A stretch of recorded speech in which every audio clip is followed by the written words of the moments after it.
네, 안녕하세요. 오늘 함께 여러분과 말씀을 나누려고 하는데요. 오늘은 아담과 하와라는 제목으로 여러분에게 말씀을 전하려고 합니다. PPT를 바로 띄워주시겠습니까? 네. 오늘도 PPT를 준비해 왔는데요. 아담과 하와 하면 여러분 어떤 설교를 하실 것 같습니까? 오늘도 결혼을 잘해라, 아담과 하와 이렇게 서로 이렇게 하나님 가정을 만드셨다 그렇게 생각하실 수도 있는데 오늘은 인간이란 무엇인가라는 그런 주제로 최초에 하나님께서 지었던 인간 아담과 하와를 살펴보면서 우리 사람은 어떻게 또 지어졌는가, 또 우리는 어떻게 살아가야 되는가, 그것을 한번 살펴보려고 합니다.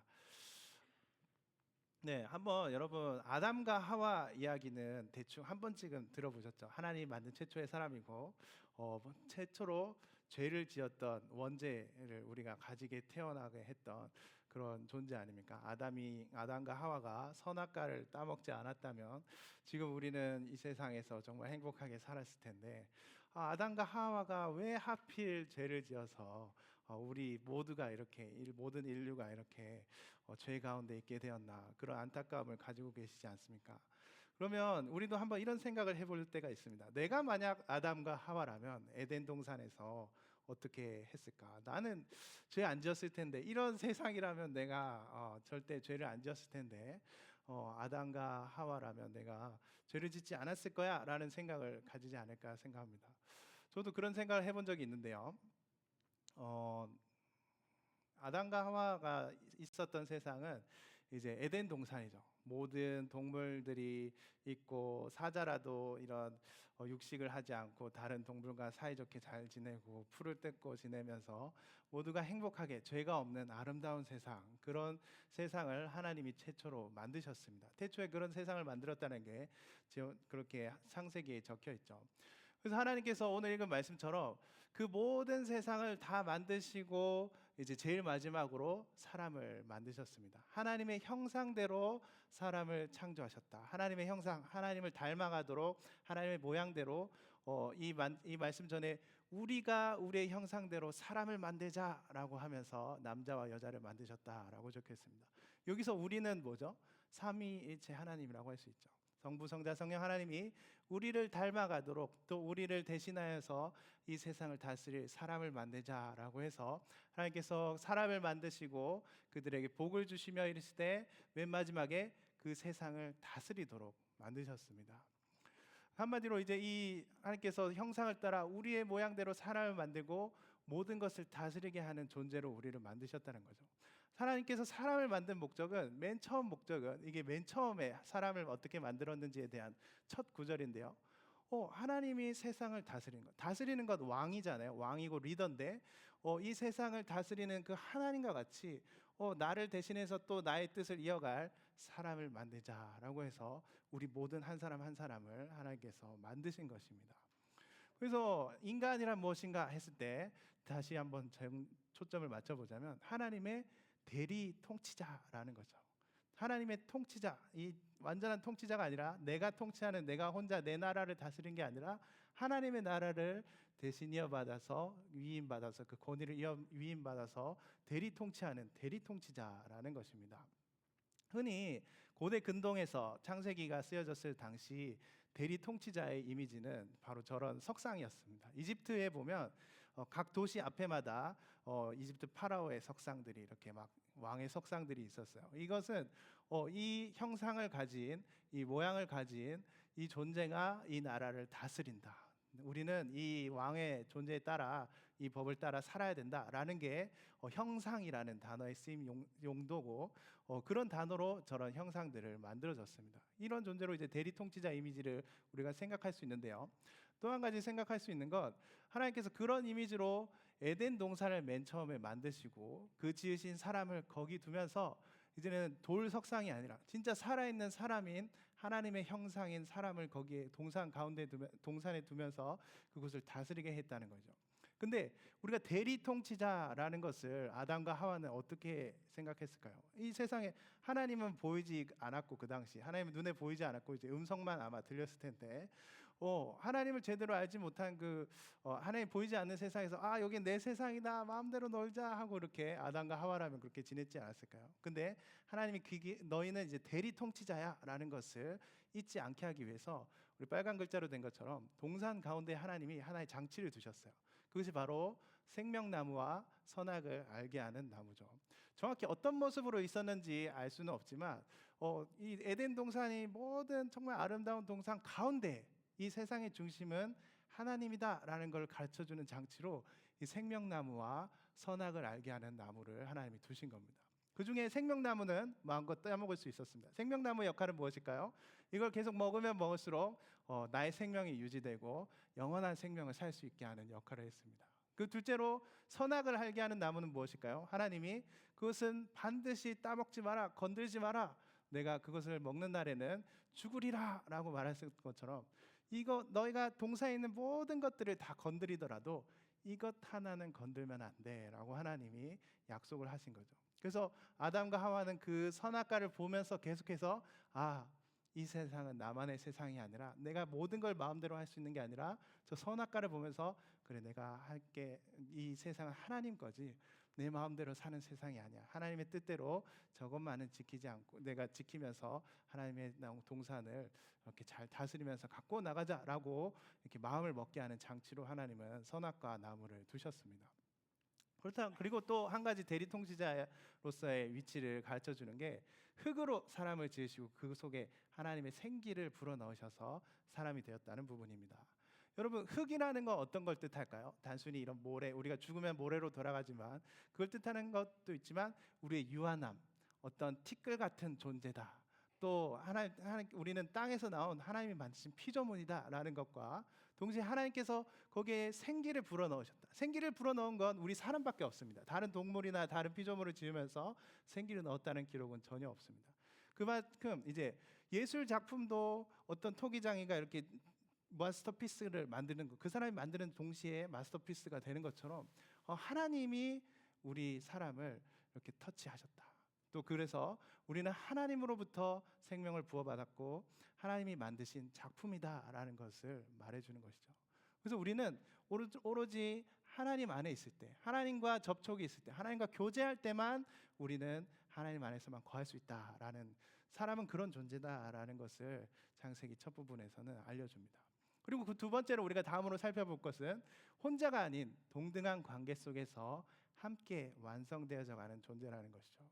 아담과 하와, 여러분이 아시는 것처럼 여호와 하나님이 이르실 때 아담이 혼자 사는 것이 좋지 아니하여서 내가 그를 위하여 돕는 배필을 짓겠다라고 하면서 하와를 이렇게 만들어 주셨죠. 근데 이 단어, 이 돕는 배필이라는 단어가 이 남녀 차별을 유발하는, 이렇게 많은 분들이 그렇게 해석하셔가지고 남녀 차별을 유발하는 단어가 돼버렸는데, 사실 이 돕는 배필이라는 건 서로 동등한 파트너다, 조력자다라는 의미가 더 강합니다. 여자가 더 이렇게 여자는 도움이고 남자가 우선을 하는 사람이야, 너는 나를 도와야 돼, 이렇게 하는 걸로 만들려고 돕는 배필을 쓰신 것이 아니라 서로 동등한 관계라는 걸 말해주는 것이죠. 왜 그러냐면 이제 하나씩 살펴보면 하나님께서 돕는 배필을 만드시겠다 하고 맨 처음 하신 일은 이 여호와 하나님이 흙으로 각짐승, 들짐승과 공중의 각종 새를 지으시고 아담에게 이 동물과 새들을 데려옵니다. 돕는 배필을 만드시려면 바로 우리가 아는 것처럼 이렇게 갈비뼈로 이렇게 바로 만드셔야 되는데, 그 전에 한 작업이 이거였어요. 아담이 무엇이라고 부르나 보시려고 그것들을 그에게 이끌어 가시니 아담이 각 생물로 부르는 것이 곧 그 이름이 되었더라. 하나님께서 왜 하와를 만드시기 전에 이 일을 하셨을까요, 여러분? 아까 18절이고 지금 19절에 바로 하나님께서 아담에게 각종 생물을 지어옵니다. 근데 아까 하나님이 각종 생물을 어떻게 지으셨는지 여러분 기억하시나요? 짝을 지어서 암수와 이제 그 암수 쌍을 지어서 이렇게 만드셨죠. 아담은 그 모든 것들을 바라보면서 모든 생물마다 짝이 있네, 그리고 이들의 이름을 지어주는 것처럼 나는 이들보다 위의 존재네 라는 것들을 이제 깨달았겠죠. 나는 왜 나에게는 짝이 없지? 라는 생각을 가지지 않았을까요? 나도 참 나 같은 존재가 있으면 좋겠다. 나의 사람, 나와 같은 존재는 어디 있을까? 라는 그런 외로움을 느끼지 않았을까요? 먼저 하나님은 이런 뜻을 가지고 아담아 너에게도 짝이 필요하지 않겠니?라는 것을 스스로 느끼게 하기 위해서 이렇게 하나님께서 먼저 이 일을 하시지 않았나 생각합니다. 그래서 그 다음에 하나님께서 아담이 깊이 잠든 순간에 하와를 이렇게 그의 갈비뼈로 여자를 만드셨다라고 말합니다. 특별히 하나님께서 왜 이런 생각해 안 해보셨나요? 왜 잠들 때 아담에게 만드셨을까? 이렇게 수술하시려고 이렇게 그렇게 만드셨는지 한번 생각해 보신 적 없으십니까? 여기서 잠들었을 때 하나님이 아담이 잠들었을 때 하나님께서 만드신 이유는 이 나와 다른 또 다른 여자라는 존재를 만드실 때 아담의 역할은 하나도 없고 오직 하나님께서 직접 여자라는 이 하와 여자라는 존재를 직접 만드셨다. 오직 아담과 똑같은 또 가치를 가진 그 여자를 하나님이 만드셨다는 걸 보여주기 위해서 아담이 잠들 때 만드셨다라고 표현합니다. 그래서 그리고 아담이 취하신 그 갈빗대에서 이제 여자를 만드셨다는 건 아담과 똑같은 존재, 그 안에서 나온 아담이라는 그 사람 안에서 나온 똑같은 사람이다라는 걸 표현하기 위해서 갈빗대로 그 여자를 만드셨다라고 표현하는 것이죠. 그리고 아담이 이제 그 자기 눈을 딱 떴을 때, 잠에서 깨어났을 때 자기 눈앞에 있는 여자 하와를 보면서 유명한 말을 하죠. 당신은 내 뼈 중에 뼈요, 살 중에 살이라. 여러분 좋아하는 사람이 이성이 있다면 이렇게 한번 고백해 보세요. 너는 내 뼈 중에 뼈야, 살 중에 살이다. 이렇게 하면 좀 그러니까 이거를 좀 더 이렇게 의역하자면 너는 나야라는 표현입니다. 너는 나야. 나와 같은 존재 드디어 찾았다라는 표현인 거죠. 부산 사투리로 표현하면 니는 내다라고 말하는 내가 니다, 네가 내다 이렇게 표현하는 거라고 할 수 있겠죠. 또 히브리어로 보면 이제 남자는 이시, 여자는 이샤. 남자 여자라는 그 한글만 보면 서로 완전 다른 존재 같잖아요. 근데 히브리어 원래 표현으로 보면 비슷한 발음입니다. 이시, 이샤 이런 것처럼 그렇게 서로 비슷한 존재고 같은 존재고 동등한 존재라 이런 것을 말해주기 위해서 하나님께서 아담에게서 하와를 만드시고 아담도 나와 비슷한 존재다라고 말하면서 나는 이시, 너는 이샤라고 말하면서 이렇게 고백하는 것이죠. 드디어 찾았다 내 사람 이렇게 말하는 겁니다. 그리고 이어서 단순히 하나님이 만들어졌다는 사실에서 기인하지 않고 하나님께서 둘이 이제 한 몸을 이루어라. 결혼식에서 많이 표현하는 표현이죠. 그의 아내와 합하여 둘이 한 몸을 이루어서 둘이 사람이 벌거벗었으나 부끄러워하지 아니하였다. 둘이 서로 한 마음을 이루는 육체적으로도 한 몸을 이루지만 마음적으로도 내면적으로도 한 몸을 이루는 그런 하나가 되는 존재, 그게 바로 사람이다라고 말하는 것이죠. 이는 단순히 남자 여자와의 관계뿐만이 아니라 우리 서로 친구 관계에서도 우리는 혼자 사는 존재가 아니라 서로 연합하여서 하나를 이루어가는 존재다라는 것을 말해주기도 합니다. 그래서 돕는 배필이라는 건 우리 파트너, 나의 동반자라는 역할도 하고 또 남자와 여자가 똑같이 동등하고 같은 하나님의 대리 통치를 함께해 나가는 존재다라는 것을 가르쳐주기 위해 우리 창세기는 사람이 이렇게 만들어졌다라고 말하는 것입니다. 그래서 우리 다시 중간 정리를 하려면 사람이란 뭐죠? 첫째로 한번 읽어볼까요? 시작. 하나님의 대리 통치자. 두 번째로 뭐죠? 시작. 남자와 여자로 둘이 하나를 이루는 서로 관계를 가지는 그런 존재라는 것입니다.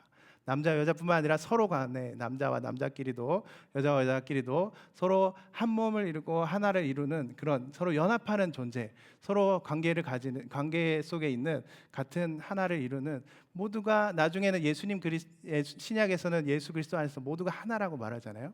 그런 것처럼 모두 함께하는 존재가 이제 사람이라는 것입니다. 하나님은 그런 뜻을 가지고 사람을 가지셨습니다. 근데 이 두 가지만 가지면 사람이랑 로봇이랑 차이가 없습니다. 여러분 이제 오늘날 최고 대두되는 신학적 주제가 이제 인간론입니다. 인간론. 왜냐하면 AI를 연구하는 데 있어서 중요한 게 이제 사람에 대한 데이터를 모아가지고 이제 사람을 뛰어넘고 사람과 같은 이제 인간을 만드는 AI를 만드는 거잖아요. 근데 사람을 대리하는 대리 통치자로서 AI를 만들 수 있고 또 서로 막 결합하고 합체할 수 있는 그 로봇을 만들 수는 있습니다. 근데 하나 제일 중요한 게 세 번째인데요. 그 세 번째가 바로 자유의지입니다. 하나님은 우리 인간에게 유일하게 자유 의지를 주셨습니다. 원래 에덴 동산을 만드실 때 이런 동물이나 새는 사람을 하나님을 거역할 수 없도록 만들어놨어요. 자유의지라는 게 없도록 만들었는데 하나님께서 유독 사람에게만 우리와 같은 형상, 자유의지를 가진 존재를 만들었습니다. 그렇기에 우리 사람이 특별하다라고 말할 수 있죠. 네, 다음으로 가면 네, 우리 이제 잘 아는 이야기 중에 하나가 하와가 그 선악과를 따먹은 이야기라고 할 수 있죠. 뱀이 여자에게 하와에게 다가갑니다. 하나님이 참으로 너에게 동산 모든 나무의 열매를 먹지 말라 하시더냐라고 하면서 하나님의 말씀을 약간 비틉니다. 하나님은 아담과 하와에게 너네 동산 모든 나무를 먹되 선악과만 먹지 말라 했는데 뱀은 순서를 바꿔가지고 모든 거 먹지 말라 하지 않았어? 이렇게 말하면서 약간 호기심을 약간 비틀도록 이렇게 만듭니다. 그리고 뱀이 여자에게 너희가 그거 먹어도 결코 죽지 않아 라고 말하는 것이죠. 근데 이 여자가 하나님의 말씀을 직접 듣지 않았어요. 아담이 직접 들었고 여자는 전에 들었는데 아담이 잘 못 전했든지 아니면 이 하와가 먹고 싶어서 그렇게 생각한 건지 모르겠지만 너희는 먹지도 말고 만지지도 말라 하나님이 이렇게 말씀하셨어. 너희가 죽을까 하노라. 죽을 수도 있어 라고 하나님이 말씀하셨어 라고 하나님의 말씀을 약간 바꿔서 기억합니다. 하나님 만지지도 말라 한 적도 없고 죽을까 하노라 한 적이 아니라 반드시 먹으면 죽는다라고 말씀하셨는데 이 여자의 마음이 조금씩 흔들리는 걸 보여주는 거죠. 그리고 그 뒤에 어떻게 됐을까요? 우리가 아는 것처럼 여자가 그 나무를 본즉 먹음직도 하고 보암직도 하고 지혜롭게 할 만큼 탐스럽기도 한 나무인지라. 이제 선악과가 너무나도 먹고 싶은 거예요. 이제 뱀이 너 이거 먹으면 하나님처럼 돼라고 이렇게 막 교만함을 이제 자극하고 하면서 여자가 그 열매를 이제 따먹습니다. 그리고 자기와 함께 있는 남편에게 주었다. 그러면 이 말씀을 보면 어떻게 되죠? 아담과 하와는 같이 있었어요. 선악과를 먹을 때 같이 있었고 아담이 막을 수 있었어요. 하와 먹으면 안 돼. 이거 먹으면 죽어라고 말했는데 아담 남편도 같이 그래 같이 먹자 한번 먹고 어떻게 되는지 한번 보자라고 하면서 같은 마음을 가지고 같이 그것을 먹었습니다. 아담은 직접 하나님의 말씀을 들었는데도 그것을 자기 아내를 지켜주지 않고 그렇게 같이 죽는 길을 선택했어요. 그 결과 어떻게 됐죠? 신앙 관계상 이렇게 목록으로만 정리하면 남녀 사이, 인간관계 사이에 불화가 생깁니다. 주도권 다툼과 억압 속에 서로가 서로를 주도권 다툼을 싸우게 하고 억압을 하게 됩니다. 우리 결혼을 하신 부부들은 가 있다면 이것을 잘 아실 겁니다. 네, 이 부부 관계 이제 최고 다투는 이유 중에 하나가 주도권 싸움과 이 억압이거든요. 이 결혼을 하시면 이런 불화가 가장 큰 문제다라는 것을 기억하실 텐데 또 두 번째로 생명나무 열매를 먹을 수 없습니다. 이제 육체적 생명에 유한함이 생기는 거죠. 이제 영생을 못 얻게 됩니다. 세 번째로 하나님과의 관계가 단절됩니다. 영적으로 내가 어디 있느냐 이렇게 말씀하는데 숨게 되고 이제 에덴 동산에서 추방되면서 하나님이 계시는 그곳을 떠나게 됩니다. 그리고 피조세계와 갈등을 일으켜서 이 땅이 내가 조금만 해도 100배, 60배, 30배 그 결실을 주던 그 땅이 이제는 내가 열심히 100배를 일해야만 일을 얻고 그런 시대가 되는 것입니다. 이 모든 것이 선악과를 따먹고 죄를 겪게 되는 인간의 결과라고 할 수 있죠. 그래서 하나님은 아담과 하와를 추방하면서 불칼을 두시고 그룹들을 두시고 하면서 에덴 동산에 그 누구도 들어올 수 없게 하셨죠. 여러분 이 이야기까지만 들으면 나는 저렇게 하지 않았을 텐데 라고 생각하실 수 있어요. 그리고 하나님은 이 과정 가운데 도대체 무엇을 하셨나라고 생각하실 수 있는데 하나님이 하신 일들을 간단하게 정리해 보면 하나님은 이 죄를 짓는 가운데 내가 어디 있느냐 가만히 이 죄 지을 때 좀 막으셨으면 우리가 이렇게 살지 않았을 텐데 하나님은 인간에게 자유의지를 주고 자유롭게 선택하도록 하셨기 때문에 그걸 놔두시고 또 그 결과 가운데 그 결과가 다 이제 죄를 다 짓고 나서야 하나님이 아담아 내가 어디 있느냐라고 그렇게 찾으십니다. 그리고 그 찾은 그에게 네가 이제 죽을 거다. 이제 너 이제 죽고 이제 끝이야. 이제 우리 관계 끝이야라고 하지 않고 새로운 우리가 아는 여자의 후손 예수님을 이제 약속하시죠. 최초의 복음으로 너 비록 이렇게 저주를 받게 되지만 여자의 후손으로 내가 다시 한 번 더 희망을 줄게.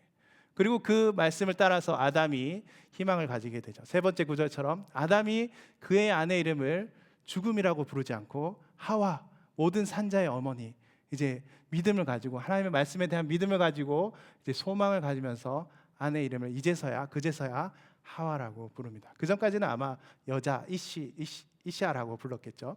그러다가 이제서야 이제 쫓겨날 때가 돼서야 당신은 하와라고 불렀습니다.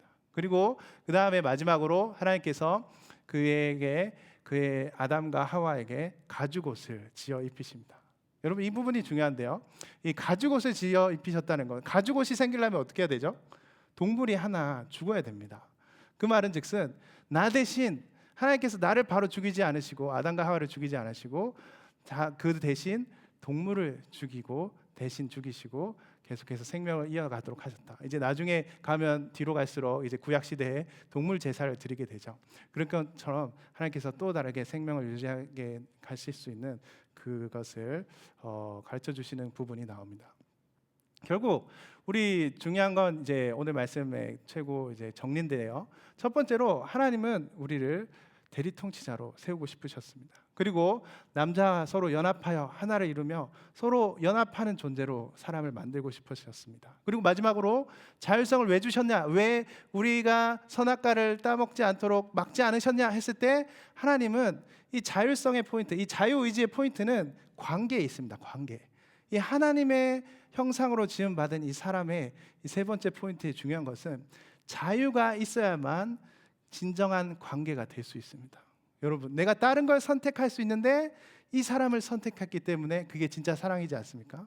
내가 수많은 나의 이성들이 있지만 그 사람 중에서 당신을 택했기 때문에 그게 사랑이 되는 거지 않습니까? 하나님도 그런 것을 원하셨던 겁니다. 우리 사이에서 내가 다른 것 죄도 지을 수 있고 선을 행할 수도 있지만 내가 모든 것 가운데 하나님을 택하고 싶습니다 라는 그 고백을 받고 그 관계를 맺어가고 싶으셨기 때문에 우리에게 자유의지를 주신 것입니다. 그래서 죄를 지을 수 있는 관계, 그 가능성을 열어놓으신 거죠.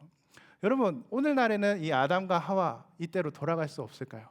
근데 오늘날에도 여전히 우린 이제 돌아갔다라는 것을 믿으시기 바랍니다. 왜냐하면 이제는 예수 그리스도가 계시기 때문이죠. 생명나무, 우리에게 생명나무가 다시 주어졌습니다. 우리는 무엇을 통해서 영생을 얻을 수 있죠? 바로 예수 그리스도를 통해서 영생을 얻을 수 있습니다. 나중에 요한계시록에 가면 생명나무가 이제 등장하는데 이제 예수님 안에서 우리가 예수님을 날마다 먹고 마실 때, 우리 성찬의 포인트가 그거잖아요. 성찬을 통해 우리가 참여하고 예수님의 피와 몸을 먹고 마실 때마다 우리가 무엇을 확신합니까? 내가 하나님과 영원히 살 수 있다라는 것을 확신하게 되죠. 우리 이제 다시 에덴으로 돌아갔습니다. 우리 인간은 모두 다 에덴의 시대로 다시 돌아갈 수 있습니다. 왜냐하면 다시 예수님을 먹고 마시고 다시 예수님과 함께 그 하나님의 대리통치자로 그 역할을, 그 위치로 다시 돌아갈 수 있게 되었습니다. 여러분은 이제 아까 제가 처음에 했던 질문, 아담과 하와라면 어떻게 했을까? 내가 아담과 하와라면 어떻게 했을까? 이제 하나님이 우리에게 그렇게 물으시는 거죠. 하나님이 우리에게 물으십니다. 내가 어디 있느냐? 이 말은 좀 더 바꾸면 너는 지금 어떤 사람이냐? 여러분 스스로에게 한번 질문해 보십시오. 나는 어떤 사람인가? 또 진짜 사람은 어떤 존재인가? 그런 것들을 나에게 정리되어 갈 때 내가 진짜 사람, 진짜 멋있는 사람, 진짜 참된 사람이 어떤다라는 걸 내 스스로 정해 갈 때 내가 그 사람이 되어 가려고 하는 것을 볼 수 있습니다. 그러므로 오늘 한번 나눔을 하실 때 내가 어디 있느냐? 하나님께서 나에게 너는 어떤 사람이냐? 너 어떤 사람이 되고 싶니? 라고 이렇게 물으실 때 나는 이런 사람이 되고 싶습니다. 이렇게 살고 싶습니다. 오늘 이제 아담과 하와에서는 이제 세 가지만 봤는데요. 하나님의 대리 통치자, 서로 연합하는 존재, 또 자유의지를 가지고 하나님을 선택하고 하나님과 관계 맺는 그런 존재, 그런 하나님의 형상을 회복하여 가는 우리 정말 그리스도 안에서 그렇게 사람답게 살아가는 그런 세상을 만들어가는 우리 모두가 됐으면 좋겠습니다.